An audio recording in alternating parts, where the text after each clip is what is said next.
নজর রাখবো পরবর্তী সংবাদে। সীমান্তের দিকে ক্রমশ এগিয়ে আসছে পাকিস্তানি সেনা এবং জানা গেছে পুরোপুরিভাবে যুদ্ধের দিকে এবার যেতে চাইছে পাকিস্তান। শনিবার সাংবাদিক সম্মেলন করে এই দাবি করেছে ভারতের বিদেশ ও প্রতিরক্ষা মন্ত্রক। গোটা বিষয়কে কেন্দ্র করে সোফিয়া কুরেশি কি বলেছেন শুনুন।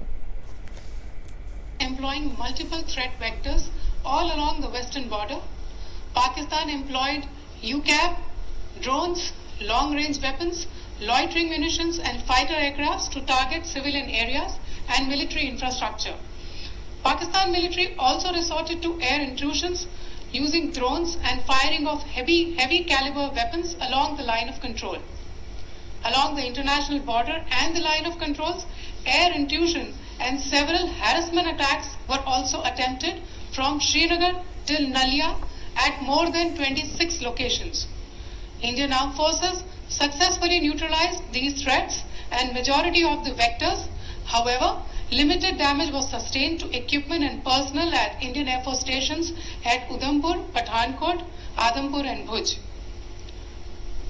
There were also several high-speed missile attacks noticed subsequently after 0140 hours in the night at several air bases in Punjab.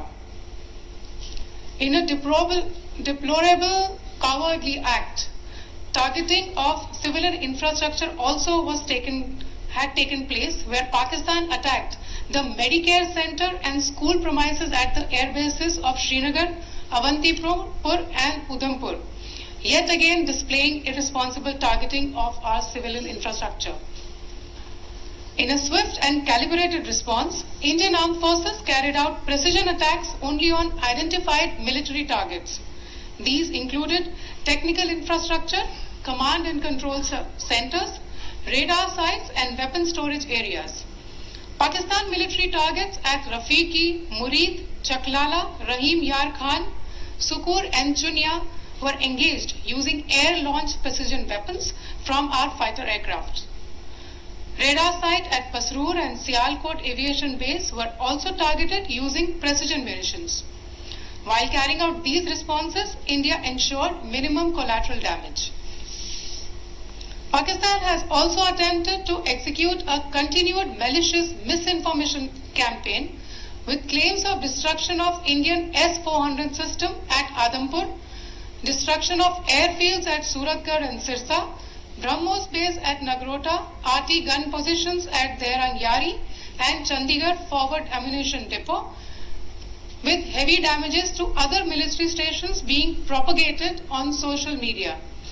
India unequivocally rejects these false narratives. অর্থাৎ পাকিস্তান এবার পুরোপুরি যুদ্ধের দিকে পরিস্থিতিকে নিয়ে যাওয়ার চেষ্টা করছে, অথবা পূর্ণাঙ্গ যুদ্ধের প্রস্তুতি এবার সেরে ফেলতে চাইছে। যদিও শনিবার ভারতীয় প্রতিরক্ষা বাহিনীর বায়ুসেনার উইং কমান্ডারের পক্ষ থেকে দাবি করা হয়েছে সাংবাদিক সম্মেলনে যে আমরা এই মুহূর্তে দেখতে পাচ্ছি পাক বাহিনী ক্রমশ সীমান্তের দিকে এগিয়ে আসছে, এবং তিনি এও বলেছেন যে পাক স্থল বাহিনীর সামনে যারা সামনের দিকে এগিয়ে আসার অর্থই হচ্ছে তারা আরো উত্তেজনা বৃদ্ধির চেষ্টা চালাচ্ছে, কিন্তু যে জায়গায় ভারত চাইছে না এই মুহূর্তে যুদ্ধ হোক। যাই হোক, বিস্তারিত যাবো, আমাদের সঙ্গে যুক্ত হয়েছে প্রতিনিধি রাজীব দত্ত। রাজীব, কি বলবে?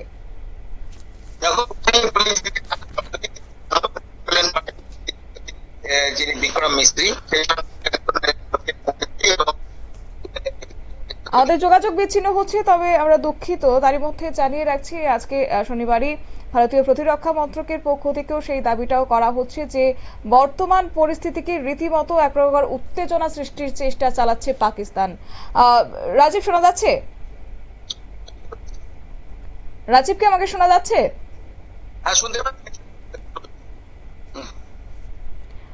আমাদের যোগাযোগ বিচ্ছিন্ন হচ্ছে, তবে আজকে সোফিয়া কুরেশি এবং একই সঙ্গে যে কার্যত ভারতীয় বায়ুবাহিনীর পক্ষ থেকেও যে দাবি করা হচ্ছে আজকে সাংবাদিক সম্মেলনকে কেন্দ্র করে, তারা বলছেন যে এই মুহূর্তে পাকিস্তান রীতিমতো যুদ্ধ পরিস্থিতি এবার তৈরি করার চেষ্টা করছে। অন্যদিকে ভারতের পক্ষ থেকেও কিন্তু সেই দাবি করা হচ্ছে যে ভারত এই মুহূর্তে চাইছে না যুদ্ধের পরিস্থিতি তৈরি হোক। রাজীব, শোনা যাচ্ছে? রাজীব, যেমনটা বলছিলে, দেখো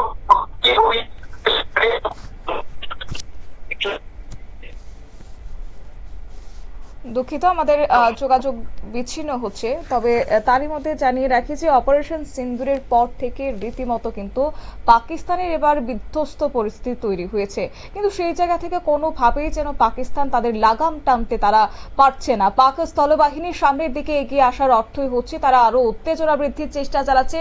আর এই পরিস্থিতিতে ভারতীয় সশস্ত্র বাহিনীও চূড়ান্ত প্রস্তুতি নিয়ে রেখেছে। পাকিস্তানের যে কোনো পদক্ষেপে দ্রুত ও যোগ্য জবাব দেওয়ার জন্য সম্পূর্ণভাবে ভারতীয় বাহিনীও প্রস্তুত রয়েছে। নিয়ে নিচ্ছে ছোট্ট একটি বিজ্ঞাপন বিরতির সঙ্গে থাকুন।